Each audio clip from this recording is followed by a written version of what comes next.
kuatkan hati. Negeri ini memanggilmu kawan. Belajar bergerak berbagi untuk negeri.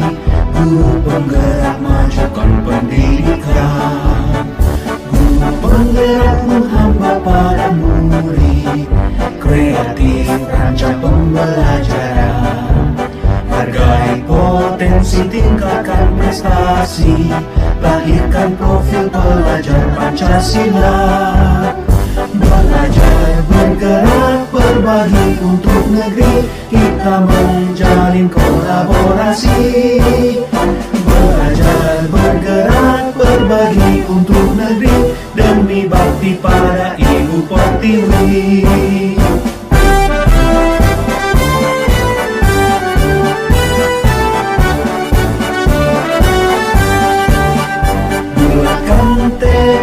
Kuatkan hati, negeri ini memanggilmu kawan. Belajar bergerak berbagi untuk negeri. Guru penggerak majukan pendidikan. Guru penggerak menghamba pada murid.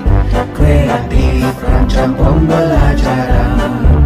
Hargai potensi, tingkatkan prestasi. Lahirkan profil pelajar Pancasila.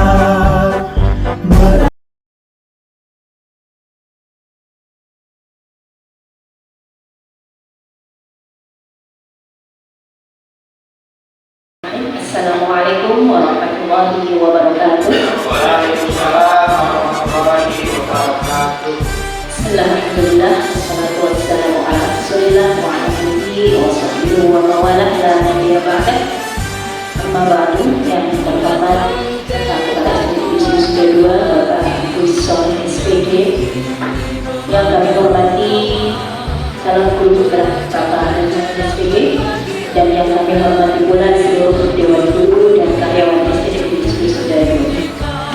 Pertama-tama mendengarkan syukur kita kepada Allah Subhanahu wa Ta'ala. Semoga dengan curahan rahmat dan limpahan karunia-Nya dengan bisa berkumpul bermuajah wujud dan gedung SD Divisi 2 dalam acara diseminasi pemahaman dan pengalaman penerapan budaya positif di SD Negeri Divisi 2 dalam keadaan sehat walafiat. Salawat dan salam senantiasa tercurah kepada junjungan Allah Habibana wa Nabiyana Muhammad sallallahu alaihi wasallam. Semoga kita akan mendapatkan syafaat yang berlaku di akhir nanti. Amin ya rabbal alamin. Acara diseminasi pemahaman dan pengalaman penerapan budaya positif di SD Negeri Divisi 2 segera dimulai dengan susunan acara pembukaan, sambutan kepala sekolah, diseminasi pemahaman dan pengalaman penerapan budaya positif, tanggapan, tanya jawab, dan yang terakhir penutup. Baiklah, mari kita buka acara pada pagi ini dengan membaca umul kitab bersama-sama. Lillahi ta'ala wa syafa'ati Rasulillah al-Fatihah. A'udzu billahi minasyaitonir rajim. Bismillahirrahmanirrahim. Alhamdulillahi rabbil alamin. Arrahmanir rahim. Maliki yaumiddin. Iyyaka na'budu wa iyyaka nasta'in. Ihdinas siratal mustaqim. Siratal ladzina an'amta 'alaihim ghairil maghdubi 'alaihim waladdallin. Terima kasih kepada bacaan umul kita tadi akan memperlancar jalannya acara pada pagi hari ini. Acara yang kedua adalah sambutan dari kepala sekolah kepada beliau Bapak Agus Soleh. Silakan.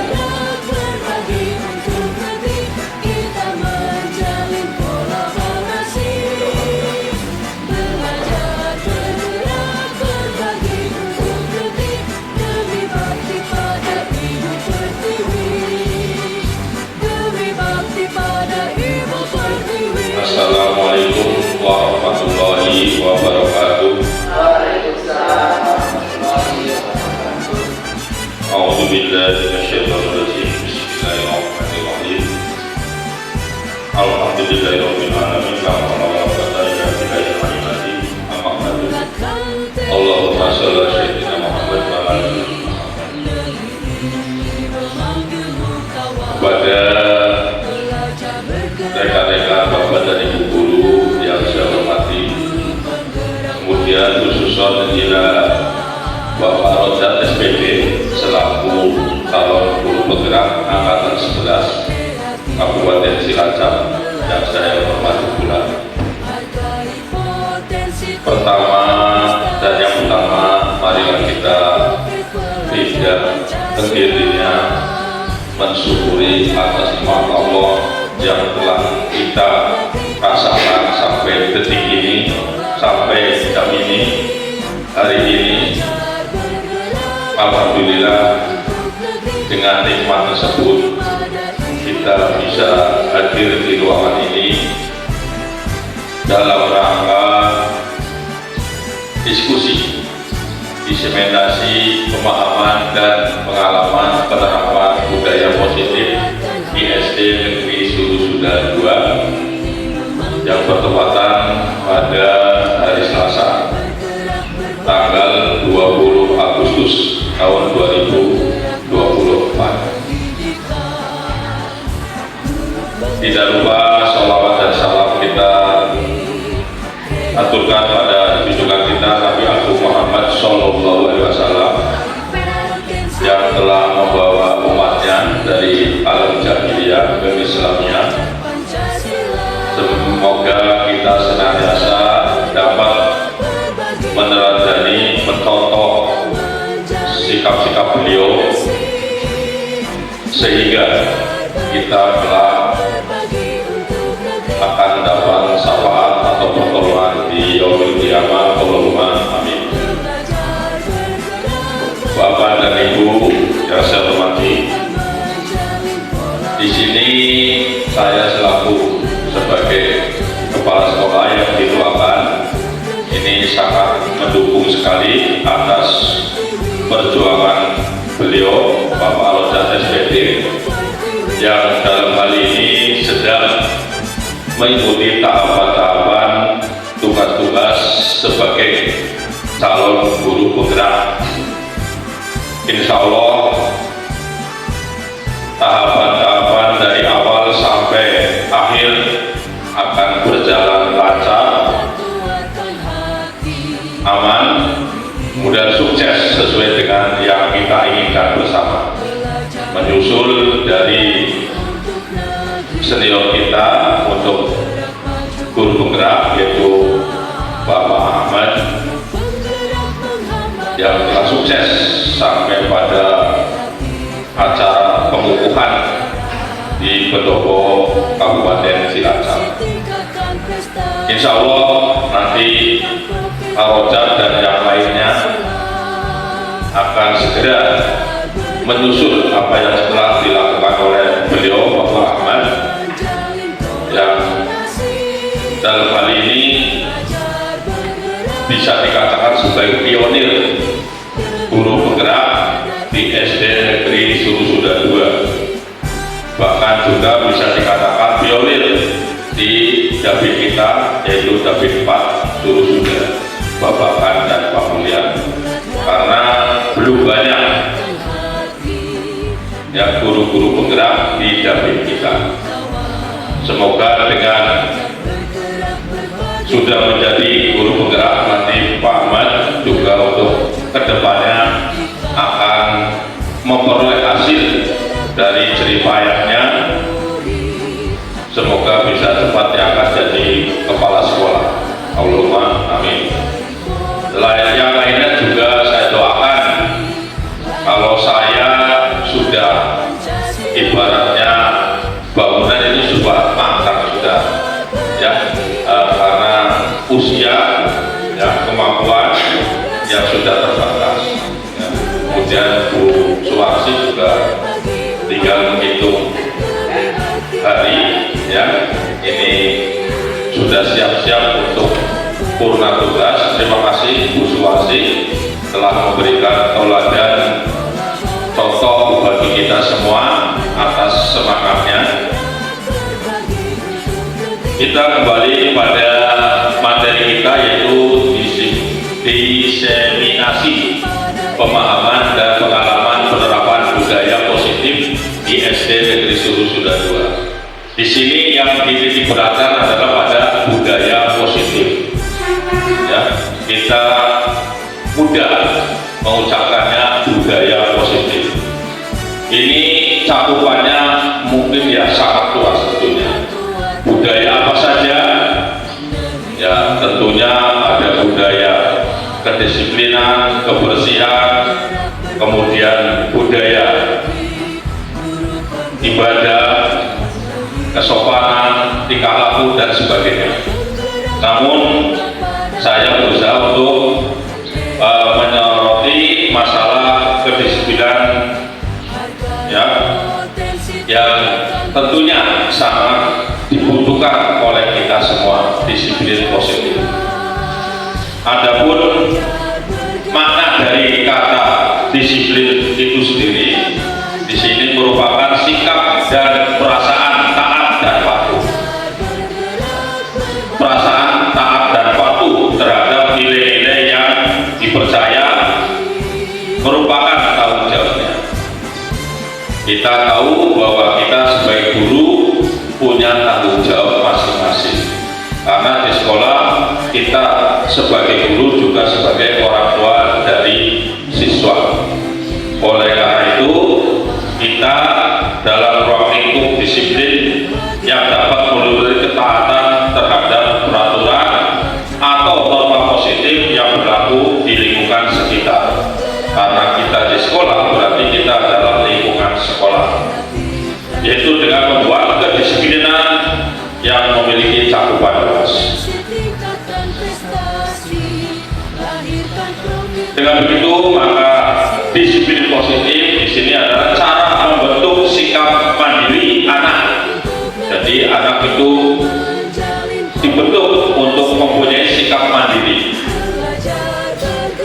sehingga fokusnya pada motivasi, refleksi terhadap kesalahan yang dilakukan. Maksudnya mungkin anak itu apa yang telah diperbuat kesalahannya itu akan refleksi. Oh saya kesalahannya begini, yang betul begini. Itu dengan kesadaran sendiri. Menghargai dan membangun logika yang bersifat panjang. Artinya apa? Tidak ada sesaat. Kedepannya siswa berusaha ya diharapkan untuk mempunyai sikap disiplin untuk diri sendiri. Memang berat untuk mendisiplinkan orang lain atau anak, berat sekali. Tapi lebih berat lagi mendisiplinkan diri sendiri. Saya sendiri sulit sekali mendisiplinkan diri sendiri. Saya sudah berkomitmen, pokoknya saya harus sebelum jam 7 datang ke sekolah. Tapi kadang-kadang namanya manusia itu ada keperluan-keperluan lain, mungkin karena kesehatan atau ada faktor lain, ada tamu, ada kepentingan lain. Akhirnya saya sendiri kadang-kadang tidak disiplin masalah itu. Mohon maaf ini untuk teman-teman. Ya, saya sudah berusaha dari awal tugas di sini. Saya punya komitmen. Saya pokoknya insya Allah sebelum jam 7 itu harus sudah hadir di sekolah. Ya, tapi nyatanya yang namanya manusia hanya sifatnya berusaha, sedangkan ketentuannya itu adalah milik Allah. Tapi yang penting kita sudah ada niat, ada berusaha, itu merupakan suatu yang positif. Pada tahap pendidikan, setiap orang tua atau guru pasti memiliki berbagai cara untuk mendidiknya. Kita untuk mendisiplinkan anak mestinya berbagai cara. Ya, ada yang cara kadang-kadang keras, ada yang sifatnya mungkin lunak. Nah itu harus ada variasi. Ibaratnya kalau anak-anak itu layak-layak. Kalau kita ulur terus, ya nanti akan jatuh. Ya, kalau kita tarik terus juga akan jatuh. Jadi kadang-kadang kita ulur, kadang-kadang kita tarik. Diulur di situ berarti memberikan kelonggaran, kelunakan pada siswa. Kalau ditarik berarti sewaktu-waktu kita harus keras. Nah di sini kita perlu ada kombinasi supaya anak memang untuk disiplin ini biasanya pertama itu merasa terpaksa. Seperti kita sendiri dulu waktu kecil itu orang tua menganjurkan bangun pagi sholat subuh, itu pertama kepaksa, ya, lagi tidur enak-enak dibangunkan suruh sholat kepaksa. Tapi dengan kebiasaan itu, pembiasaan sehari-hari seperti itu, lama-kelamaan akan suatu jadi kebiasaan tanpa disuruh pun sudah bangun sendiri. Itu yang namanya keterpaksaan menjadi kebiasaan. Ya, itu perlu juga kita itu untuk memasakkan kepada anak supaya disiplin. Nanti lama-lama insya Allah kalau sudah terbiasa menjadi suatu kebiasaan yang tanpa disuruh disiplin pun anak akan disiplin sendiri. Nah, ini yang disebut dengan disiplin positif. Yang positifnya di situ. Disiplin positif adalah cara yang digunakan untuk membentuk sikap mandiri. Di sini sikap mandiri artinya tanpa disuruh, tanpa dikomandoi oleh Pak Guru dan Bu Guru, ini anak sudah punya rasa disiplin. Sudah bel masuk anak dengan disiplin mandiri maka akan masuk kelas. Tapi kalau anak yang kurang disiplin, kenapa kamu tidak masuk? Pak Guru dan Bu Gurunya belum ada. Nah, itu karena faktor X, ya, dia disiplin masih terpaksa karena ada faktor lain. Nah, disinilah kita untuk senantiasa tidak bosan-bosannya memberikan teguran, memberikan arahan, memberikan contoh kepada anak didik kita supaya bersifat yang disiplin yang positif, bagian dari budaya positif. Alhamdulillah kita sudah menerapkan semuanya, ya, seperti contohnya dengan kegiatan Asmaul Husna yang setiap hari Jumat pagi kita laksanakan, kemudian diteruskan dengan kegiatan-kegiatan lain yang hubungannya dengan keagamaan. Kemudian disiplin untuk mengikuti upacara setiap hari Senin pagi, anak juga sudah terbiasa. Kemudian kegiatan-kegiatan lain, sholat jamaah, kemudian sholat duha dan sebagainya, ini merupakan budaya positif. Nah, oleh karena itu kita tidak, ya, jangan harap kita akan anak berbuat mandiri kalau kita tidak bisa memberikan contoh-contoh atau kebiasaan-kebiasaan yang kita terapkan pada siswa. Oleh karena itu saya sekali lagi mengimbau kepada rekan-rekan semuanya, jangan merasa bosan untuk mendisiplinkan anak, untuk kebiasaan positif anak, baik itu yang bersifat akademis maupun non akademis, termasuk olahraga. Non akademis juga harus ada kedisiplinan, ya, contohnya dengan memakai kaos olahraga. Setiap olahraga kaosnya kaos yang seragam, nah itu merupakan bentuk kedisiplinan. Kemudian pulang sekolah sepatu dipakai kecuali kalau hujan, nah itu baru ada faktor lain. Jadi kalau seperti sekarang ini musim-musim terang, ya, usahakan anak selalu memakai sepatu. Ini untuk kedisiplinan, kebersihan, dan untuk kesopanan. Kiranya dari saya kurang bijak kalau terlalu lama karena acaranya cukup panjang, nanti ada acara yang lain. Kemudian dari ini juga ada acara di kecamatan. Oleh karena itu tentunya banyak hal yang kurang dari saya mohon maaf. Sekali lagi, wabillahi. Assalamualaikum warahmatullahi wabarakatuh. Terima kasih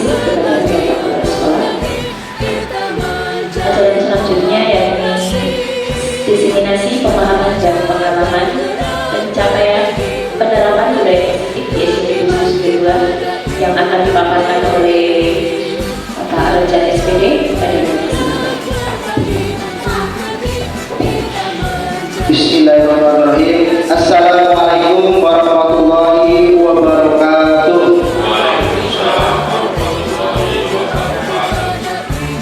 Alhamdulillahirabbil alamin. Assalatu wassalamu ala asyrofil anbiya'i wal mursalin wa ala alihi wa sahbihi ajmain.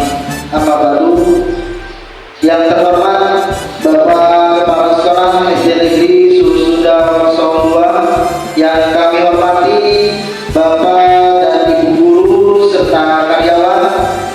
Terlebih dahulu marilah kita panjatkan puji syukur kehadiran Allah Subhanahu wa taala yang mana pada siang hari ini kita bisa berkumpul di ruangan ini dalam keadaan sehat walafiat. Amin ya rabbal alamin. Shalawat dan salam mudah-mudahan tercurah doakan kepada junjungan kita yaitu Nabi besar Muhammad sallallahu alaihi wasallam, kepada keluarga, para sahabat dan para tabi'in dan tabi'atnya, dan mudah-mudahan kita selalu umatnya mendapatkan syafaatnya. Amin ya rabbal alamin. Bapak dan Ibu yang saya hormati, di sini nanti saya akan memaparkan yaitu diseminasi pemahaman dan pengalaman penerapan budaya positif di SD Negeri Surusunda 02. Nanti kita sifatnya sharing bersama nih Bapak Ibu. Di sini saya tidak menggurui ataupun lebih tahu.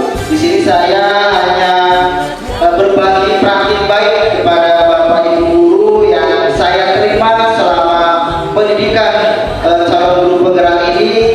Mudah-mudahan apa yang saya tularkan atau apa yang saya berikan kepada Bapak Ibu guru bisa bermanfaat untuk kita semuanya, terutama untuk anak didik kita.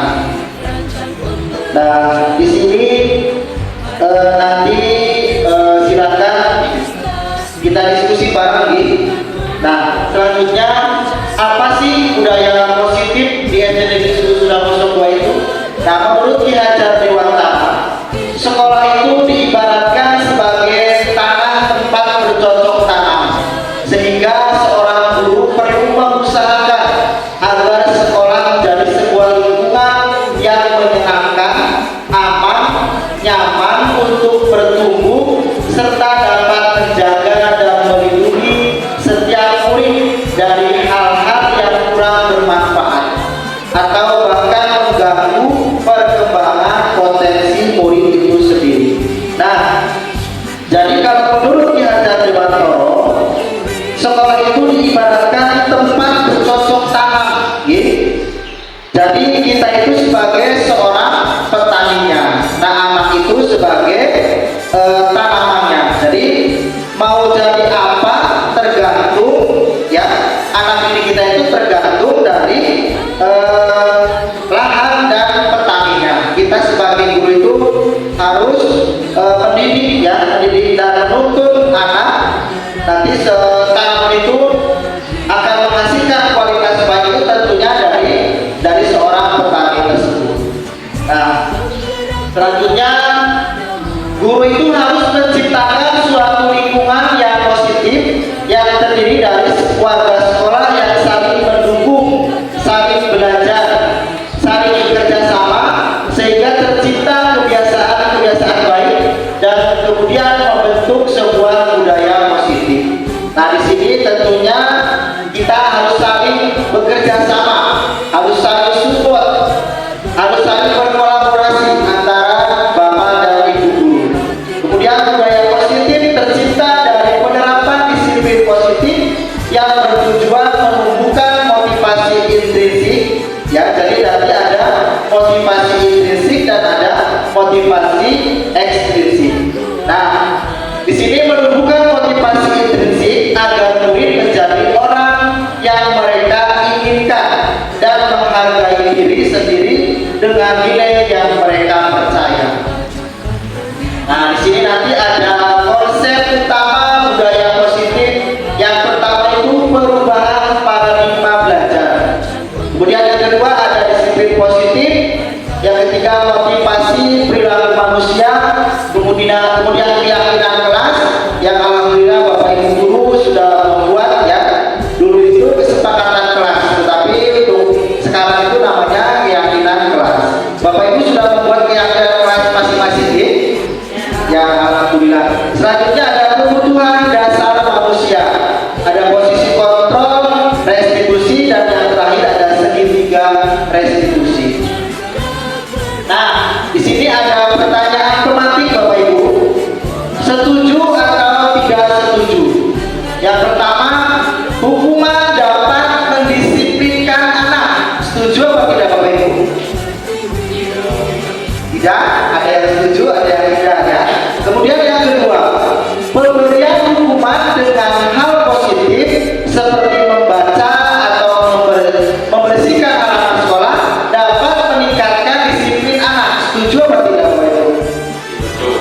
Setuju, makanya setuju, ada yang tidak juga. Yang terakhir, yang ketiga, memberi penghargaan dapat meningkatkan motivasi belajar anak. Setuju atau tidak? Setuju?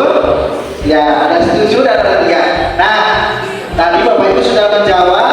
Ada pertanyaan tematik ini, ada yang setuju, ada yang tidak. Nah, nanti setelah kita belajar bersama pemaparan yang nanti saya akan sampaikan, nanti di akhir akan menemukan solusinya. Selanjutnya, nah disiplin positif itu menurut teori kontrol atau teori pilihan Dr. William Glasser, Anda tidak bisa mengontrol orang lain, hanya Anda yang bisa mengontrol diri Anda sendiri. Nah, di sini tentunya hanya diri sendiri yang bisa mengontrol kita. Ya, makna disiplin belajar kontrol diri dengan menggali potensi kita agar tercapai tujuan mulia, yaitu sesuatu menjadi seorang yang kita inginkan berdasarkan nilai-nilai yang kita hargai. Kemudian ada semua perilaku memiliki tujuan. Di situ ada teori motivasi, ada motivasi ekstrinsik dan ada motivasi intrinsik. Nah, di sini contoh untuk menghindari hukuman dan untuk mendapatkan imbalan. Nah, diibaratkan ada sampah ya, sampah berserakan di halaman. Nah, apabila ada Bapak Ibu guru, tentunya anak-anak akan mengambil atau memungutnya. Nah, apabila tidak ada Bapak Ibu guru, apakah sampah itu akan dipungut? Nah, itu tidak ya. Di sini ada motivasi ekstrinsik, berarti motivasi dari luar, dari Bapak Ibu guru. Tetapi yang kita harapkan ya, tentunya motivasi itu datangnya dari anak tersebut melalui nilai-nilai kebajikan universal atau keyakinan kelas yang akan nanti kita bahas bersama-sama. Nah, di sini kemudian ada model berpikir menang-menang, ada kolaborasi dan konsensus menciptakan pilihan yang baru. Di situ ada 5 posisi kontrol. Yang pertama ada sebagai penghukum, kemudian yang kedua membuat rasa bersalah, ada teman, ada juga sebagai pemantau, dan terakhir sebagai manajer. Nah, di situ diturunkan lagi menjadi segitiga restitusi. Yang pertama menstabilkan identitas, kemudian validasi kebutuhan, dan yang ketiga menanyakan keyakinan. Jadi kemarin saya sudah mempraktekkan tentang segitiga restitusi. Jadi kalau seandainya ada seorang peserta didik yang datang terlambat, nah itu kita itu memecahkan masalah itu harus dengan segitiga restitusi. Jadi anak dipanggil, kita ajak diskusi, menanyakan apa yang menyebabkan peserta didik tersebut telat datangnya. Di situ nanti ada menstabilkan identitas, kemudian ada validasi kebutuhan, dan menanyakan keyakinan.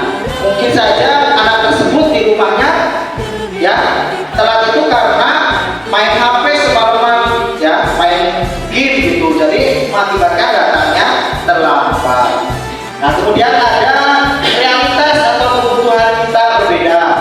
Kita berusaha memahami pandangan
dipertahankan. Teman Anda akan mencoba dengan sekuat tenaga dengan berbagai cara untuk meminta Anda memberikan benda tersebut. Teman Anda bisa membujuk, mengancam, menghardik, merayu, atau menyuap apa saja agar dapat membuka kepalan tangan tadi. Ya, tadi saya ibaratkan persuasi pegang uang 10 juta, saya merayu, membujuk, ataupun bahkan mengancam, meminta kepada persuasi, tolong aku minta uang 100 saja. Nah di sini, jadi persuasi itu tentunya bisa mengontrol diri sendiri, mau dikasihkan atau tidak. Ya, apa yang terjadi? Ya bervariasi antara yang bersedia membuka dan yang tetap bertahan menutup kepala tangan tersebut yang pegang uang tadi yang 10 juta dari persuasi. Kemudian kita sendiri yang memegang kontrol atas kepala tangan kita. Apakah kita membuka atau menutup kepala tangan kita, itu tergantung pada diri kita masing-masing sesuai dengan kebutuhan dasar kita saat itu. Nah, kemudian di sini ada perubahan paradigma teori kontrol atau teori pilihan Dr. William Glasser. Di sini ada sebuah ilusi guru mengontrol murid, kemudian ilusi bahwa kritik dan membuat orang merasa bersalah dapat menguatkan karakter, ilusi bahwa semua penguatan positif atau bujukan akan efektif dan bermanfaat. Kemudian ilusi bahwa orang dewasa memiliki hak untuk memaksa. Nah, di sini ada perubahan paradigma atau stimulus respon teori kontrol atau teori pilihan. Siapa sesungguhnya yang memiliki kontrol? Nah, di situ ada stimulus respon dan juga ada teori kontrol atau pilihan. Yang pertama, kita mencoba mengubah orang agar berpandangan sama dengan kita. Nah, di sini teori kontrolnya, kita berusaha memahami pandangan orang lain tentang dia. Kemudian perilaku buruk dilihat sebagai suatu kesalahan. Kemudian teori kontrolnya, semua perilaku memiliki tujuan. Kemudian stimulus respon berikutnya, orang lain bisa mengontrol saya. Kemudian teori kontrol atau pilihannya, hanya Anda yang bisa mengontrol diri Anda sendiri. Kemudian stimulus respon berikutnya, saya bisa mengontrol orang lain. Teori kontrolnya, Anda tidak bisa mengontrol orang lain. Pemaksaan ada pada saat bujukan gagal. Teori kontrolnya, kolaborasi dan konsensus menciptakan pilihan-pilihan baru. Dan yang terakhir, model berpikir menang atau kalah. Nah, teori kontrol pilihannya model berpikir menang-menang. Nah, di sini apakah makna disiplin berasal dari bahasa Latin atau disiplina yang artinya belajar? Makna asal dari kata ini berkonotasi dengan disiplin diri dari murid-murid Socrates dan Plato. Disiplin diri membuat orang menggali potensinya menuju sebuah tujuan apa yang dia hargai. Namun dalam budaya kita, makna kata disiplin telah berubah menjadi sesuatu yang dilakukan seseorang pada orang lain untuk mendapatkan kepatuhan. Kecenderungan umum adalah menghubungkan kata disiplin dengan ketidaknyamanan, bukan dengan apa yang kita hargai atau pencapaian suatu tujuan mulia. Itu makna dari kata disiplin. Nah, menurut Ki Hajar Dewantara, merdeka itu artinya tidak hanya terlepas dari perintah, akan tetapi juga cakap buat memerintah diri sendiri. Di sini menurut Ki Hajar Dewantara, merdeka itu artinya tidak hanya terlepas dari perintah saja, akan tetapi juga cakap buat memerintah diri sendiri. Nah, nilai-nilai kebajikan universal. Di situ ada nilai-nilai yang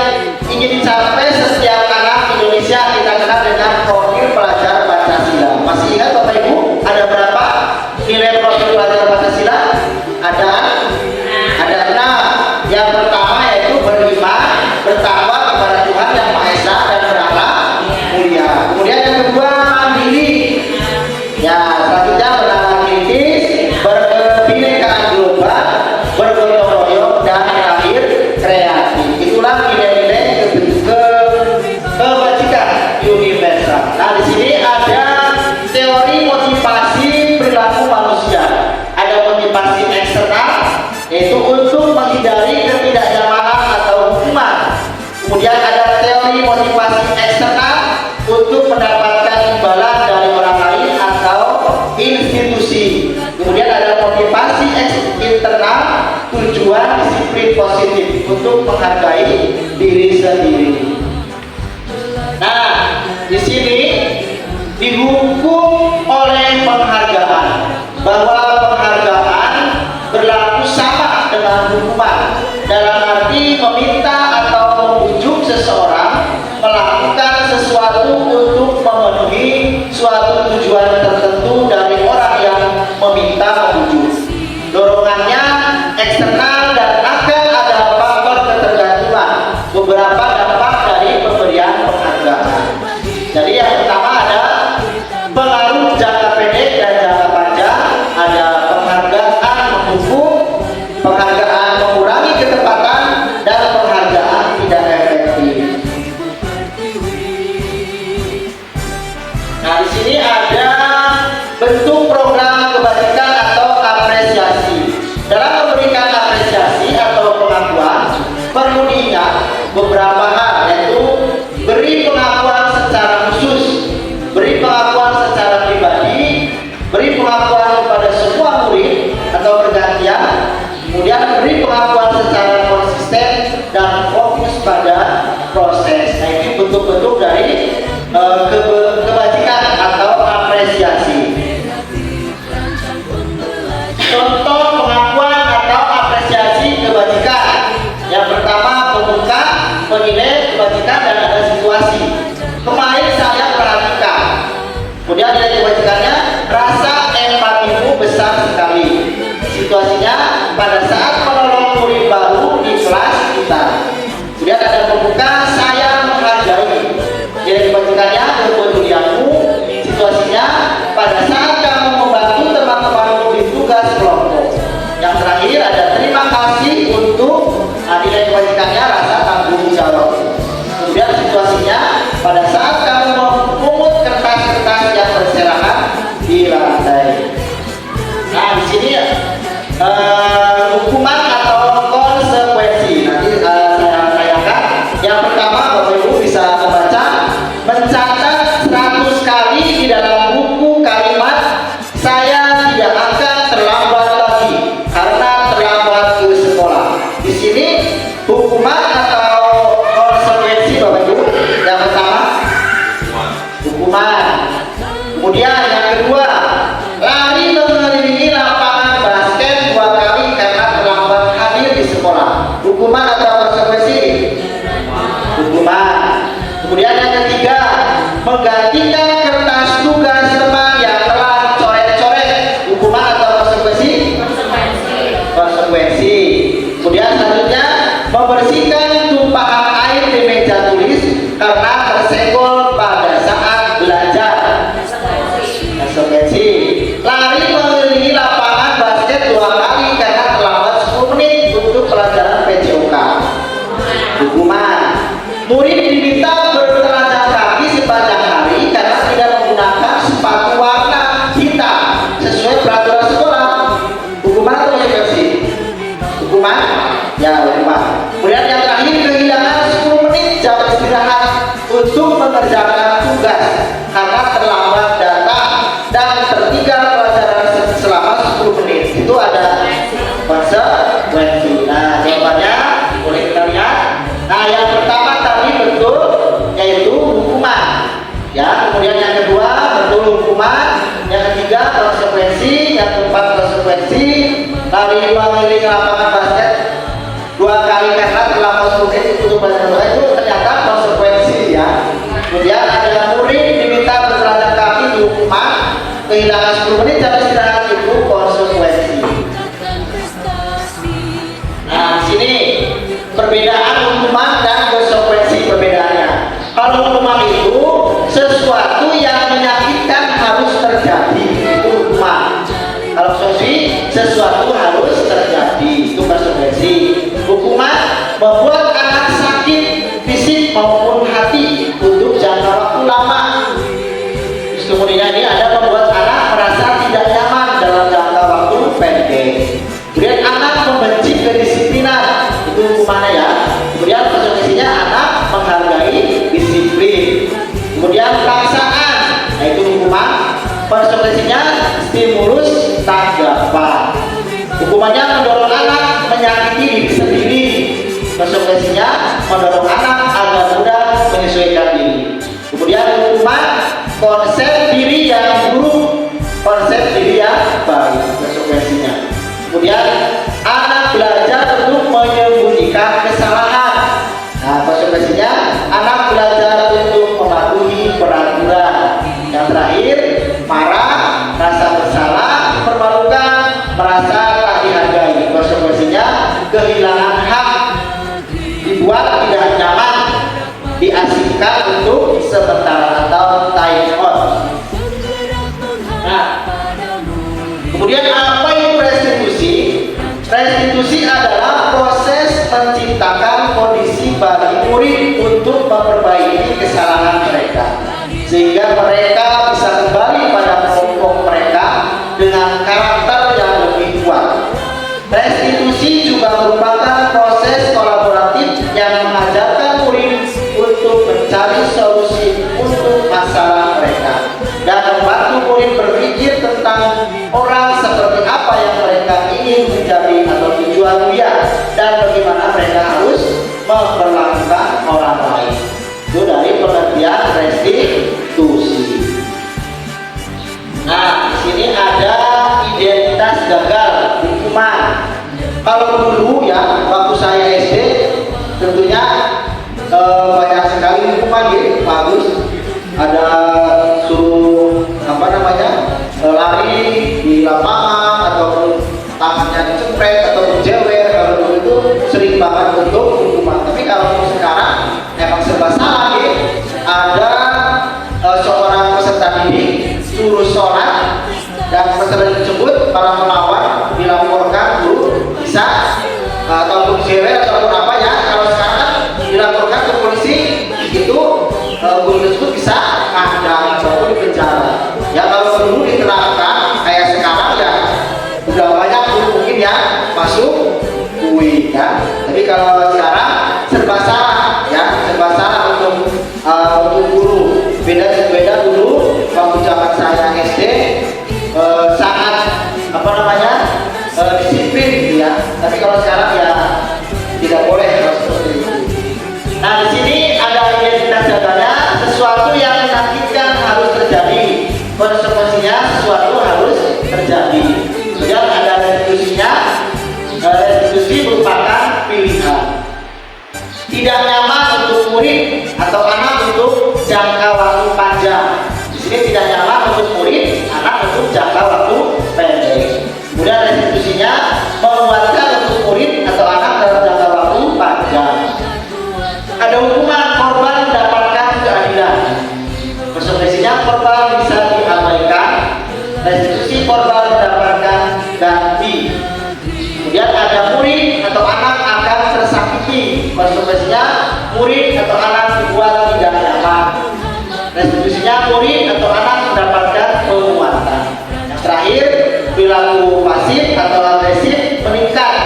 Konsekuensinya penguatan hanya bertahan dalam jangka waktu pendek. Restitusinya masalah terpecah. Nah, di sini ada 9 ciri-ciri restitusi. Yang pertama, bukan untuk menebus kesalahan, namun untuk belajar dari kesalahan. Kemudian memperbaiki hubungan, tawaran atau bukan paksaan. Ada restitusi menuntut untuk melihat ke dalam diri.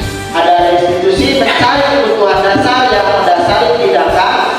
Ada restitusi diri adalah cara yang paling baik. Kemudian ada restitusi fokus pada karakter bukan tindakan. Restitusi fokus pada solusi. Yang terakhir, restitusi mengembalikan murid yang berbuat salah pada kelompoknya. Nah, di sini ada yang paling luar itu ada budaya positif. Kemudian selanjutnya itu yang warna kuning ada lingkungan positif. Ada yang warna hijau keyakinan kelas, dan yang paling dalam itu yang warna ungu ya, itu ada peraturan kelas. Nah, di sini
Keyakinan kelas. Keyakinan kelas merupakan kesepakatan kelas yang diyakini bersama guru dan murid dengan harapan dapat meningkatkan kedisiplinan murid. Keyakinan kelas berupa pertanyaan universal dibuat dalam bentuk positif dan bersifat abstrak. Keyakinan kelas hendaknya tidak terlalu banyak sehingga mudah diingat dan dipahami. Jadi keyakinan kelas itu yang gampang dipahami oleh anak. Jadi nggak usah banyak-banyak ya untuk keyakinan kelas. Yang gampang diingat, contohnya disiplin, terus ada senang, itu ada belajar, ya banyak yang lain. Kemudian menstabilkan identitas. Berbuat salah itu manusiawi. Tidak ada manusia yang sempurna. Kemudian Bapak Ibu juga pernah melakukan kesalahan seperti itu. Bapak Ibu tidak tertarik mencari siapa yang salah, tapi Bapak Ibu ingin mencari solusi dari permasalahan ini. Kamu berhak merasa begitu. Nah ini segitiga restitusi. Ada menstabilkan identitas. Nah, validasi tindakan yang salahnya, kamu pasti punya alasan mengapa melakukan hal itu. Padahal kamu bisa melakukan yang lebih buruk dari ini ya. Kamu patut bangga pada dirimu sendiri karena kamu telah melindungi sesuatu yang penting buatmu. Kemudian menanyakan keyakinan. Apa keyakinan kelas kita? Nilai-nilai apa yang kita telah sepakati? Seperti apa gambaran kelas yang ideal menurut kamu?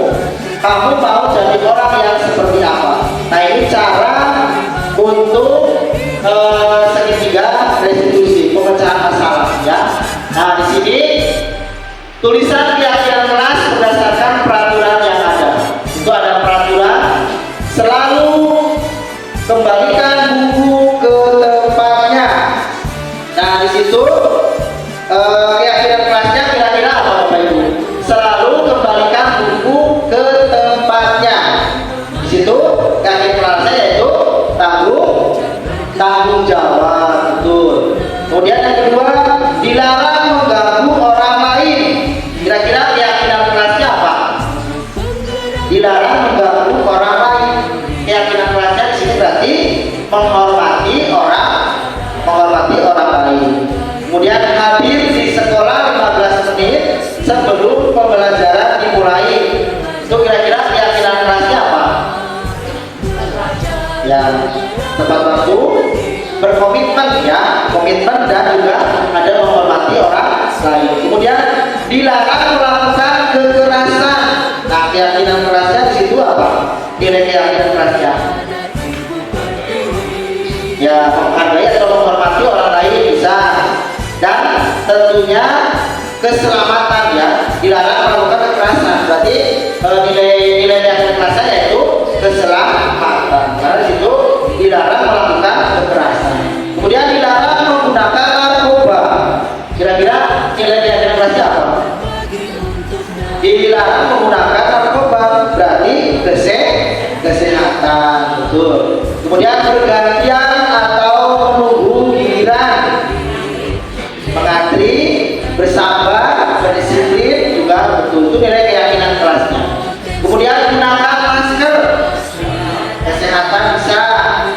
Kemudian ada keselamatan yang diri-pribadi ya, biar tidak tertular ataupun yang sedang flu pakai menggunakan masker. Itu nilai keyakinan kelasnya berarti kesehatan dan keselamatan. Kemudian yang terakhir, jangan berlari di kelas atau di koridor. Berarti di sini ya saja keselamatan atau keterangan boleh, ada keamanan ya, ada nilai keyakinan tentunya keamanan. Nah ini ada tadi selalu kembalikan buku ke tempatnya, tanggung jawab, itu tadi dilarang mengganggu orang lain, menghormati orang lain, hadir di sekolah 15 menit sebelum pembelajaran dimulai, menghormati orang lain, berkomitmen, dilarang melakukan kekerasan, keselamatan, menghargai orang lain, dilarang menggunakan narkoba, kesehatan, bergantian atau menghormati orang lain atau antri ya bersabar, gunakan masker kesehatan dan keselamatan, jangan berlari di kelas atau koridor itu keselamatan atau beraman. Nah, di sini ada peraturan dan keyakinan kelas. Yang pertama, selalu kembalikan buku ke tempatnya, yaitu tanggung jawab, dilarang orang lain, menghormati orang lain, berarti ini sudah ya tadi. Kemudian di sini ada kegiatan membuat keyakinan kelas. Yang pertama, berdiskusi tentang peraturan, kemudian merumuskan peraturan menjadi keyakinan, dan yang terakhir menempelkan keyakinan di kelas. Nah, kebutuhan dasar manusia ada kasih sayang dan rasa diterima, kemudian ada penguasaan, ada fun atau kesenangan, dan ada kebebasan atau freedom ya, bertahan hidup atau survival. Di sini apa sih kebutuhan dasar manusia? Kebutuhan dasar manusia itu merupakan sesuatu yang kita lakukan untuk mendapatkan apa yang kita inginkan. Itu kebutuhan dasar manusia. Nah, di sini ada kebutuhan dasar manusia itu ada hukuman, ada konsekuensi, ada juga restitusi. Ya, hukuman itu tidak terencana atau tiba-tiba. Kalau konsekuensinya terencana atau disepakati sesuai peraturan. Restitusinya proses menciptakan kondisi bagi murid untuk memperbaiki kesalahan. Murid tidak tahu apa yang akan terjadi. Di sini konsekuensinya murid tetap dibuat tidak nyaman. Nah, itu kebutuhan dasar manusia. Nah, di sini ada 5 posisi kontrol.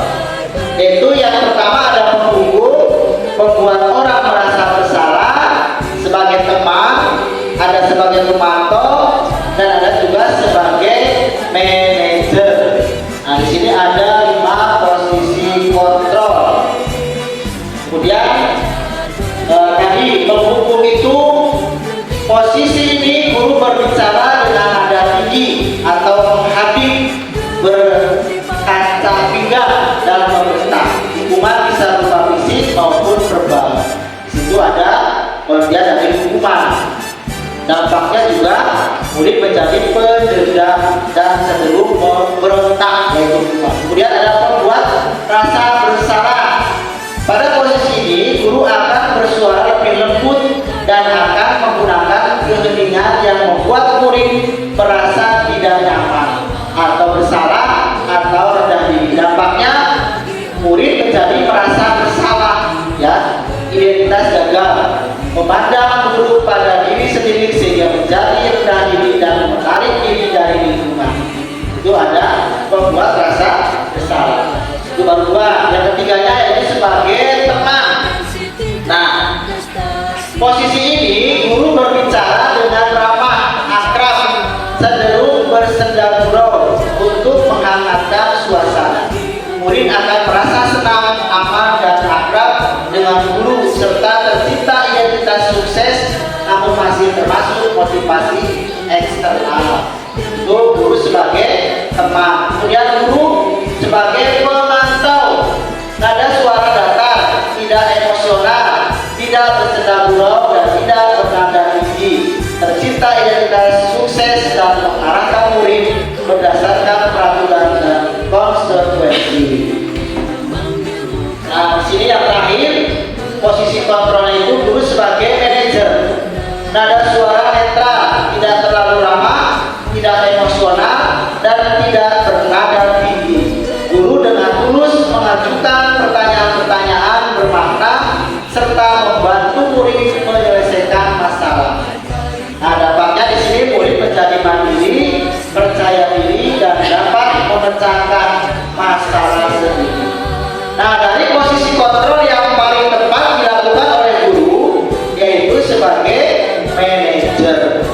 Itu pengertiannya posisi di mana guru berbuat sesuatu bersama dengan murid, mempersilahkan murid mempertanggungjawabkan perilakunya, mendukung murid agar dapat menemukan solusi atas permasalahannya sendiri. Seorang manajer telah memiliki keterampilan di posisi teman maupun pemantau. Jadi lengkap ya. Jadi ada 5 posisi kontrol tadi. Posisi manajer merupakan posisi kontrol yang paling tepat dimiliki oleh seorang guru. Kemudian ini sudah. Nah, posisi kontrol apakah aku? Di sini saya kecewa sekali dengan kamu. Kira-kira posisi kontrolnya apa di sini? Saya kecewa dengan kamu. Berarti apa? Nah, di sini membuat rasa bersalah. Betul. Kemudian yang kedua, posisi kontrol apakah aku? Kamu tidak pernah benar melakukannya. Sekarang keliling lapangan 3 kali. Itu apa? Posisi kontrolnya? Sebagai penghukum. Kemudian ada lagi, kira-kira bagaimana kamu akan memperbaiki masalah ini? Tadi 5 posisi kontrolnya masih ingat? Ini apa? Ya, manajer. Betul. Kemudian, nah ini kira-kira bagaimana kamu akan memperbaiki masalah tadi? Jadi tadi posisi kontrol yang paling baik itu yang manajer. Kemudian, ayolah lakukan demi Bapak Ibu. Kira-kira sebagai apa posisi kontrolnya? Sebagai teman. Betul. Kemudian, kamu terlambat 15 menit. Apakah kamu sudah mengerti konsekuensi yang dilakukan bila terlambat? Ini apa? Posisi kontrolnya? Ya, pemantau. Betul sekali. Nah, tadi sudah disebutkan segitiga restitusi itu adalah menstabilkan identitas atau stabilis the identity. Kemudian ada validasi tindakan yang salah. Kemudian ada menanyakan keyakinan yang sudah disepakati. Nah, ini cara untuk memecahkan masalah tidak hanya di sekolah saja, tetapi memecahkan masalah di keluarga juga bisa pakai ini segitiga restitusi. Nah, di sini segitiga restitusi pertama tadi menstabilkan identitas, validasi tindakan yang salah, kemudian menanyakan keyakinan. Pengertian segitiga restitusi tadi sudah disebutkan ya, suatu proses dialog yang dijalankan guru atau orang tua agar dapat menghasilkan murid yang mandiri dan bertanggung jawab. Nah, ini restitusinya. Kamu bukan satu-satunya yang pernah melakukan salah ini, tetapi Pak Guru juga pernah melakukan kesalahan. Jadi anak diajak ngobrol ya. Setiap orang pasti pernah melakukan kesalahan. Jadi kalau anak melakukan kesalahan, kita itu jangan langsung menghadik atau menghukum ya, tapi diajak berdiskusi apa kira-kira kesalahan tersebut itu karena apa. Jadi kita menggali kesalahan anak itu kira-kira apa, ditanyakan ya, jangan langsung menghukumnya. Kemudian ada kamu tentu punya alasan mengapa melakukan itu. Mungkin saja di rumah banyak masalah ya, oleh masalah ditinggal orang tua atau broken home ya. Jadi anak di sekolahan juga mungkin tidak merasa diperhatikan. Nah, itu kita cari solusinya yang terbaik untuk anak tersebut apa kira-kira. Kemudian ada nilai-nilai apa yang telah kita sepakati. Kamu ingin menjadi orang seperti apa? Ya, ditanyakan. Kalau seandainya ada anak yang berantem, ya sering sekali ya, ditanyakan keyakinan kelas yang kita sudah sepakati kira-kira apa kalau berantem, ya ditanyakan. Jangan sampai keyakinan kelas itu tidak dilaksanakan oleh peserta didik. Nah, di sini ada contoh penerapan segitiga restitusi. Kasus pertama, pada saat pelaksanaan ulangan harian, Kaila berusaha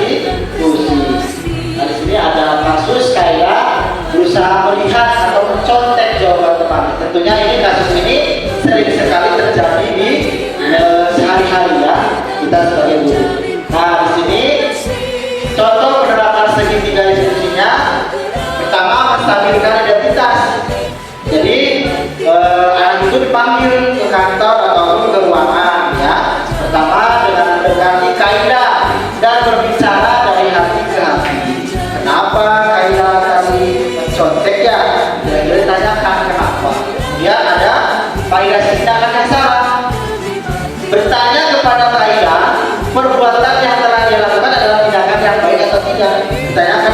Tadi kaidah mencontek kira-kira perbuatan yang baik atau tidak? Tentunya anak juga akan menjawab ya, tidak bu. Nah, kemudian yang ketiga menanyakan keyakinan, menyebutkan keyakinan kelas yang sudah disepakati dan menjalankan kesepakatan tersebut dengan baik. Nah kalau kira-kira keyakinan kelas apa tadi yang sudah Aina lakukan ya, kesalahan apa? Berarti di situ sudah sesuai tidak dengan keyakinan kelas yang telah kita buat. Jadi anak diajak diskusi, jangan langsung dihukum ataupun nilainya dikurangi.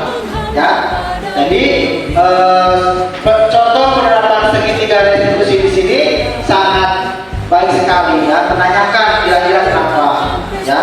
Mungkin juga ya tadi di rumah itu banyak sekali permasalahan di rumah. Jadi ke sekolahan jangan siswa ya, kita juga kadang-kadang terbawa.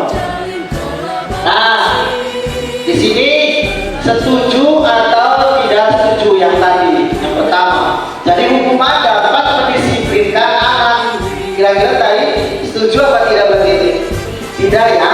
Nah, berarti tidak setuju ya. Setelah kita tadi mempelajari segitiga restitusi, berarti hukuman itu tidak dapat mendisiplinkan anak. Kemudian pemberian hukuman dengan hal positif seperti membaca atau membersihkan halaman sekolah dapat meningkatkan disiplin anak. Tentunya di sini juga tidak setuju. Dan yang ketiga, memberi penghargaan dapat meningkatkan motivasi belajar anak. Nah, di sini juga tidak. Ini ada motivasi dari eksternal, bukan motivasi dari diri sendiri untuk meningkatkan motivasi belajarnya.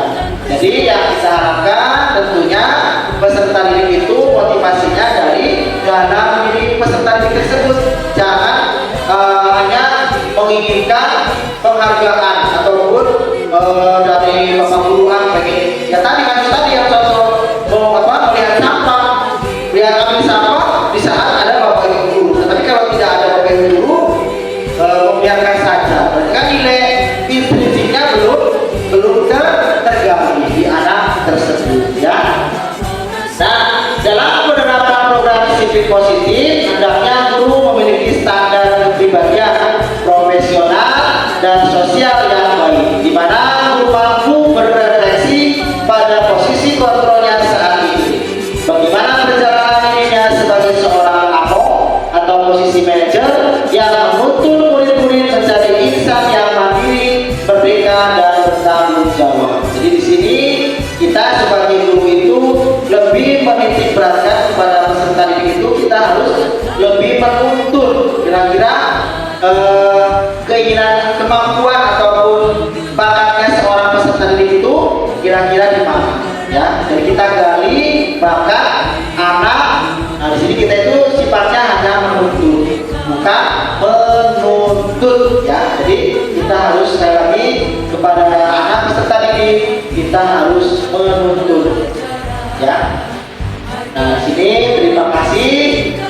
Di sini guru bergerak Indonesia maju.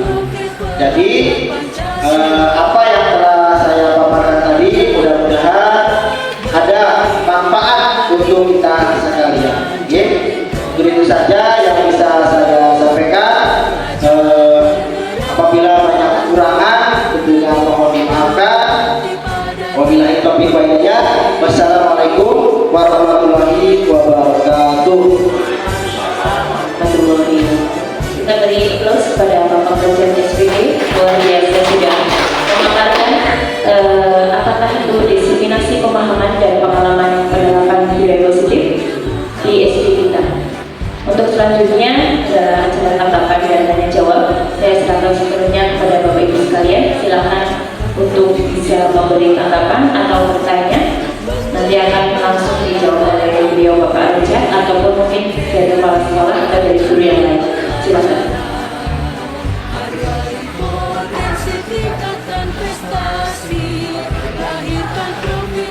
Terima kasih atas berikan kesempatan kepada saya. Di sini memang kita sulit untuk mendisiplinkan anak dengan cara-cara tertentu. karena sesuai dengan tadi oleh TGP, ini ada yang berupa hukuman, ada yang berupa konsekuensi, juga ada restitusi. Itu kita mau sebagai penghukum, sebagai teman, sebagai manajer, nah itu kita memang dalam hal memberikan mendisiplinkan anak itu kita sulit sekali memilah-milah kita maunya cara yang bagaimana. Karena apa? Mungkin anak dengan cara yang lemah lembut tidak mempan, ya. Seperti kita ketahui kejadian-kejadian yang kita alami di sekolah ini, dengan cara lemah lembut seolah-olah anak itu malah dibiarkan. Jadi penampannya itu istilahnya, penerimaannya itu berbeda dengan apa yang kita harapkan. Maka kadang-kadang kita dengan cara yang keras malah lebih katakanlah lebih berhasil. Selanjutnya anak itu akan berubah sifat atau sikapnya. Itu menurut Pak Ustadz itu bagaimana? Terima kasih. Ya, terima kasih Bu Soleh. Memang betul sekali ya, di situasi sekarang ini kita serba salah nih. Kita untuk keras ke anak juga itu nanti ada dampaknya. Kalau kita lembut ke anak, tentunya juga anak akan luncang nih Pak. Ya kita ya tadi kita mengikuti diajak berdiskusi. Jadi anak dipanggil ke kantor ataupun ke ruangan. Jadi menanyakan kira-kira apa masalahnya. Contoh tadi kalau seandainya datang terlambat ke sekolahan, jadi menanyakan kira-kira sebabnya apa gitu. Jadi menggali kira-kira yang menyebabkan anak datang terlambat itu kira-kira apa. Terus tadi kita juga menjawab, oh Bapak Guru juga kalau seandainya posisi anak mungkin juga ditinggal oleh orang tuanya ya di rumah dengan neneknya juga tidak ada perhatian. Jadi intinya di sini kita menggali kesalahan anak itu kira-kira penyebabnya apa dan mencari solusi terbaik. Kalau untuk tadi saya juga kadang-kadang seperti itu bagus. Jadi kalau sekali-kali ada disiplin lebih kencang gitu Pak untuk mendisiplinkan anak, tapi ya sekali-kali juga harus lembut gitu. Jadi emang serba salah di era sekarang ini, lebih menekankan kepada sopan santun sekarang nih Pak. Sopan santun dan juga kemandirian anak itu sangat sudah jauh sekali. Jadi kita mencoba bersama-sama, mudah-mudahan dengan budaya positif yang telah kita terapkan di sini, yang tadi Bapak Soleh sudah sebutkan, diantaranya melaksanakan upacara setiap hari Senin, kemudian ada Asmaul Husna bersama-sama, ada infak Jumat. Itu merupakan salah satu kita perpindahan ataupun mendidik anak dengan cara-cara yang lebih baik begitu. Jadi disiplin positif yang sudah kita terapkan di SD kita alhamdulillah sudah berjalan, dan mudah-mudahan kita bisa membawa kemajuan SD Negeri Surusuda 02 ini ke arah yang lebih baik lagi. Mungkin itu saja Pak yang bisa saya sampaikan. Memang serba dilema Pak kalau untuk mendisiplinkan anak, tapi kita tetap harus bersemangat dan juga jangan pantang menyerah. Yaitu tadi ada pemecahan masalah dengan segitiga restitusi. Mungkin itu saja, mungkin dari yang lain, monggo. Ya, silakan terus yang lainnya. Untuk pertanyaan kami. Yuli deh.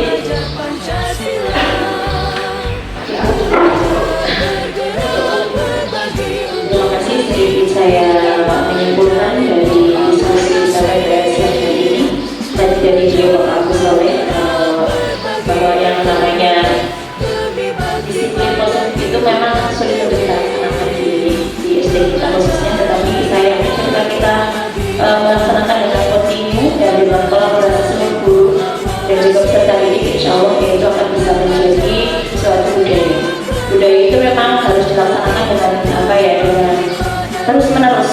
Itu betul sekali perlu kerja keras yang luar biasa. Tentu saja itu ada keinginan yang kuat dari guru itu sendiri untuk bisa mendisiplinkan anak itu sendiri. Tentu saja harus belajar dari diri kita dulu. Ketika diri kita berdisiplin, maka anak pun tidak bisa, karena yang namanya anak itu adalah mencontoh kita. Kita itu adalah model untuk anak-anak kita, untuk anak-anak didik kita. Dan tadi ada tambahan, ada tambahan. Selama ini kita hanya tahu yang namanya hukuman dan konsekuensi saja, tetapi dari diskusi kali ini ada satu lagi tambahan dari kita, bagaimana kita mendisiplinkan anak itu dengan cara restitusi. Saya juga alhamdulillah sudah sedikit paham, ternyata bahwa selama ini kita memang melaksanakan kepada guru itu hanya dengan cara menghukum atau memberi konsekuensi dan menanyakan konsekuensinya apa, hukum kamu akan saya hukum gitu. Tapi dari diskusi kita kali ini kita tahu bahwa salah satu cara mendisiplinkan anak adalah dengan cara restitusi, dan tadi juga ada segitiga restitusi, di mana cara kita mendisiplinkan anak yang pertama tadi adalah dengan menstabilkan identitas, dengan menanyakan anak, berarti itu perlu kesabaran, dari hati ke hati. Kemudian yang kedua, memvalidasi kebutuhan. Apakah yang kamu lakukan itu betul atau tidak, nah, Nah, setelah itu, setelah divalidasi, baru kita akan menanyakan keyakinan. Apakah keyakinan yang sudah kita sepakati di awal? Dan itu tentunya adalah harus ditanyakan selalu oleh guru-guru di kelas.